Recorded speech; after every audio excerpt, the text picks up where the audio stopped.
Bom dia, boa tarde, boa noite, pessoal do sexto ano. Então estamos aqui mais uma vez para as nossas aulas. Estamos na semana 18 e nessa semana 18 nós vamos falar do final do capítulo 15, ok? Então nós estamos no final do capítulo 15 nessa semana 18. Os assuntos da aula dessa semana serão economia romana durante o Império, arquitetura, paisagem e cotidiano. Então a gente vai falar de uma forma geral sobre como era a questão cultural, né, e o cotidiano, o dia a dia das cidades com relação a isso. Nós vamos falar sobre a sociedade romana como um todo, mas de forma bastante resumida. Nós vamos falar um pouco sobre religião, mas não vamos aprofundar muito a nossa discussão sobre religião, porque esse é o tema da nossa semana que vem, tá? Nós vamos falar sobre o período conhecido como Pax Romana e nós vamos falar, por fim, sobre o processo de romanização do Império, tá? Como que Roma tornou todo o restante do Império meio que uma cópia de Roma, tá bom? Então vamos para o nosso vídeo, vamos para Roma.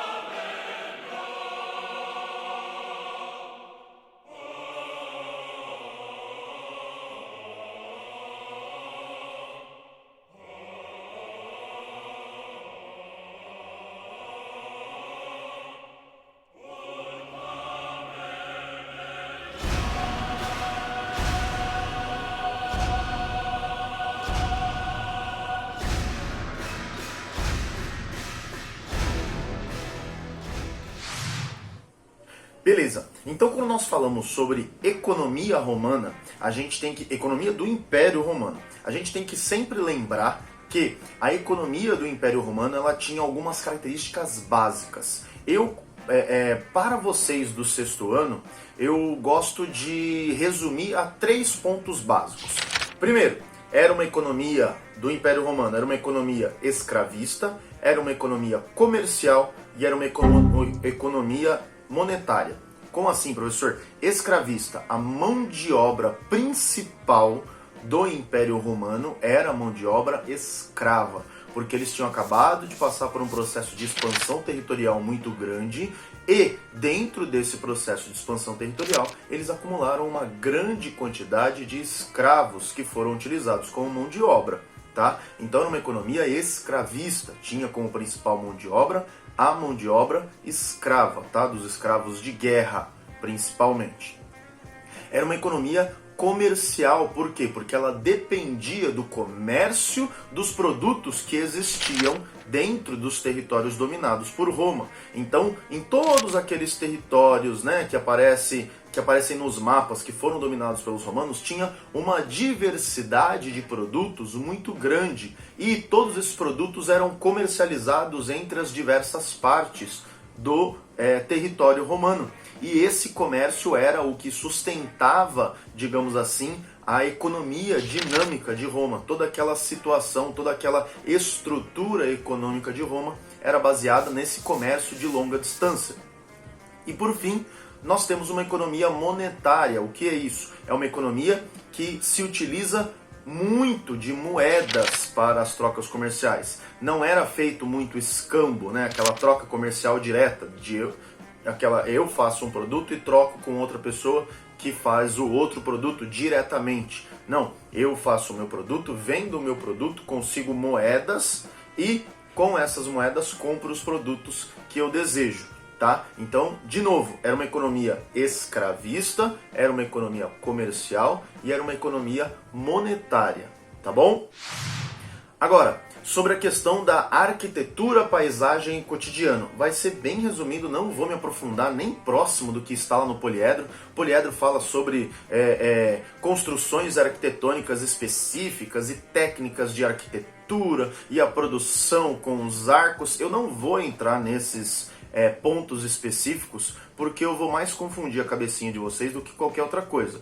O que eu preciso entrar aqui nesse ponto com vocês é o seguinte. Primeiro, os romanos tinham um desenvolvimento técnico dentro da arquitetura e da engenharia gigantesco. Tá? Eles tinham um conhecimento muito grande. Por quê? Porque eles tiveram contato com muitos povos. Tá? Na verdade, eles dominaram muitos dos povos que haviam tido aquele grande desenvolvimento de engenharia e de arquitetura. Então os romanos eles dominaram os gregos, eles dominaram os egípcios, eles dominaram os assírios, eles dominaram os sumérios, eles dominaram todos aqueles grandes povos, praticamente todos os povos que nós estudamos até agora, que a gente viu que tinha grande desenvolvimento de técnicas de engenharia e de arquitetura. Os romanos dominaram eles e aprenderam essas técnicas com eles, absorveram esse conhecimento para eles. Tá?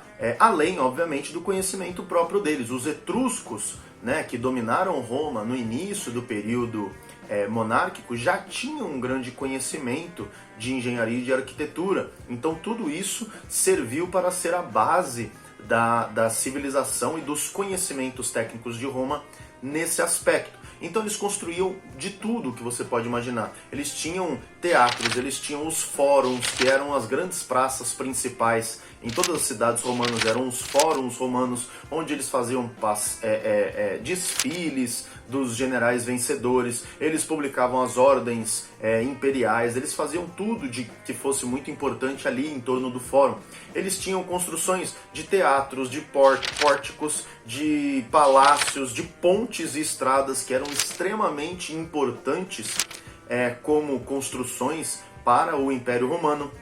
Eles tinham banhos públicos, então eles tinham construções feitas pelo Estado romano, onde as pessoas podiam ir e se lavar todos os dias para manter um nível de higiene, de asseamento que não era comum na civilização romana naquela época.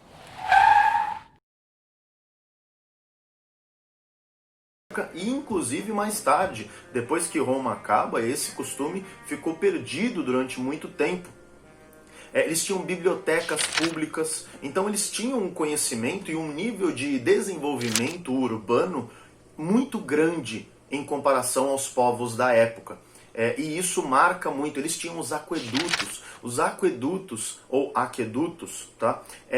Eram construções que eles faziam basicamente pontes suspensas, muito grandes, muito compridas, para trazer água fresca para as cidades romanas. Então tinha a cidade em um ponto e tinha a fonte de água que eles achavam que era ideal para aquela cidade em outro, e eles faziam um encanamento, basicamente, muito longo para trazer essa água para o meio da cidade, para que a população pudesse usufruir dessa água em chafarizes, em banhos públicos, em saunas, em piscinas, dentro da cidade, lá no centro da cidade, sem precisar se deslocar a uma grande distância para ter acesso a essa comodidade, tá? E eles tinham, agora falando de algo extremamente importante que no livro está muito resumidinho, o cotidiano romano, ele era, do Império Romano, era intensamente marcado por uma política.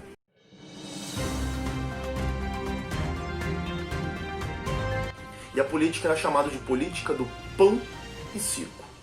O que é isso?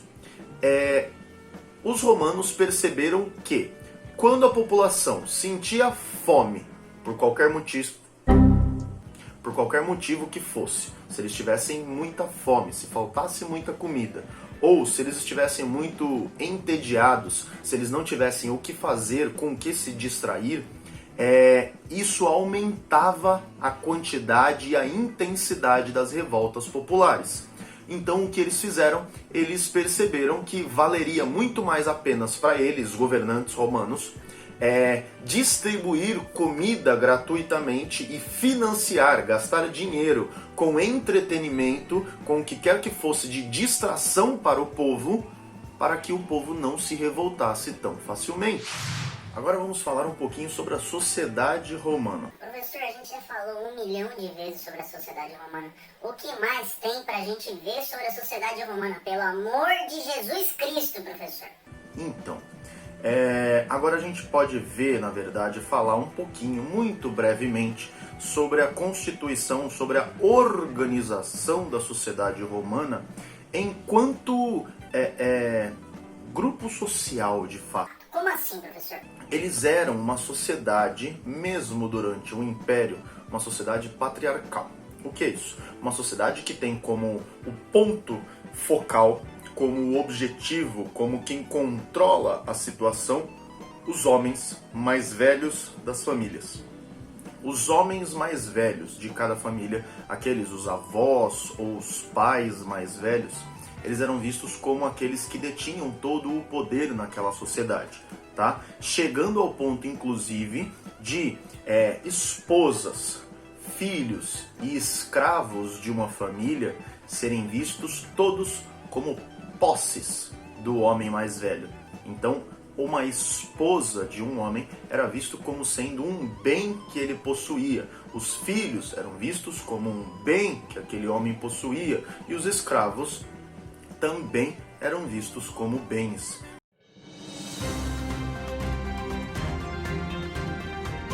Então, é importante a gente entender isso. Por quê? Porque a nossa sociedade hoje, ela deriva daquela.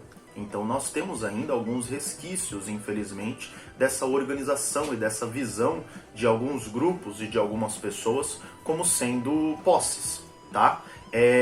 As mulheres, as esposas, elas até, entre aspas, esse até no sentido de que não era algo assim tão fácil, mas as mulheres até tinham direitos sociais. Como assim? Elas podiam participar de algumas cerimônias religiosas, elas podiam andar livremente pelos lugares de Roma, pelos locais de Roma, mas elas não detinham poderes e direitos políticos nenhum. Uma mulher não podia ser eleita, uma mulher não podia votar, tá? Elas não participavam da vida política de Roma diretamente, tá? Mas elas detinham alguns direitos sociais, tá bom?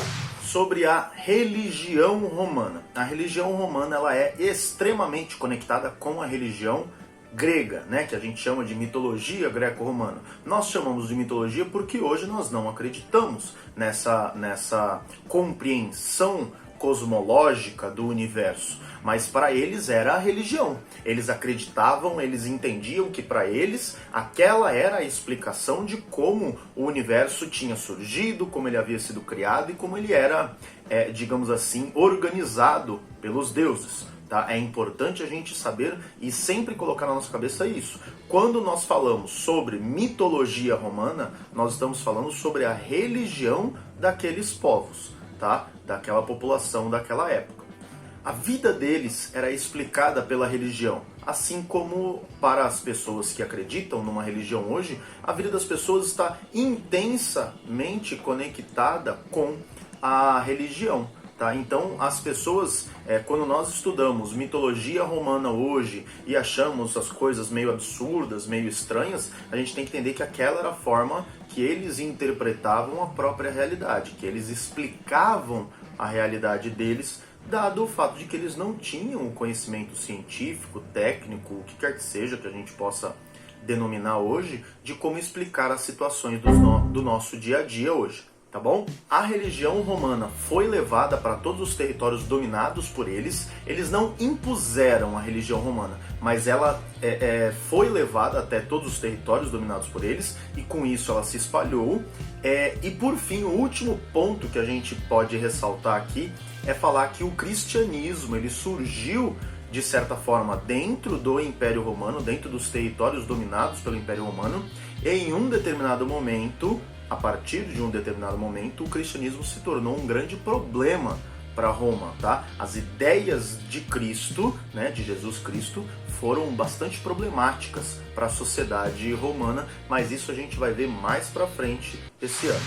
Tá bom? Agora, a Pax Romana. A Pax Romana foi um momento considerado como um momento de maior paz, de maior tranquilidade na civilização romana durante o Império. Ela vai do início do reinado do Augusto, lá por volta de 27 a.C., até mais ou menos 180 depois de Cristo, tá? Então foram mais ou menos uns 200 anos aí chamados de Pax Romana. Por quê? Porque era tudo paz, lindo, maravilhoso, florzinhas, tudo incrível? Não, é porque para a população romana foi um momento de maior estabilidade política, econômica, social, tudo que você puder imaginar. Foi um momento melhor, digamos assim, mais tranquilo.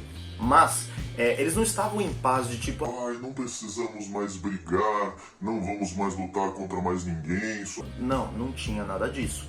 Eles ainda estavam expandindo os territórios, eles se utilizavam muito das tropas deles, dominando muitos territórios, tanto que a extensão máxima da dominação romana se deu dentro dessa janela de tempo.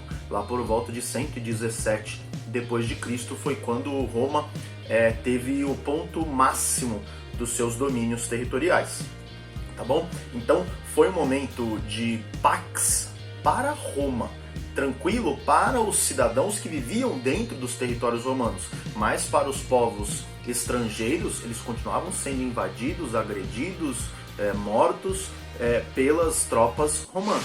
Tá bom? E por fim, agora nós vamos falar muito rapidamente sobre romanização do Império. O que foi a romanização? Como eu já estava falando na questão da religião, como eu já falei um pouquinho na questão da economia, Roma, quando expandiu seus territórios, levou os seus costumes para todos os lugares. Então aquela questão da arquitetura que a gente falou rapidinho, sobre as construções, os teatros, os fóruns romanos, os banhos públicos, todos esses costumes foram levados para praticamente todas as cidades que foram dominadas para Roma.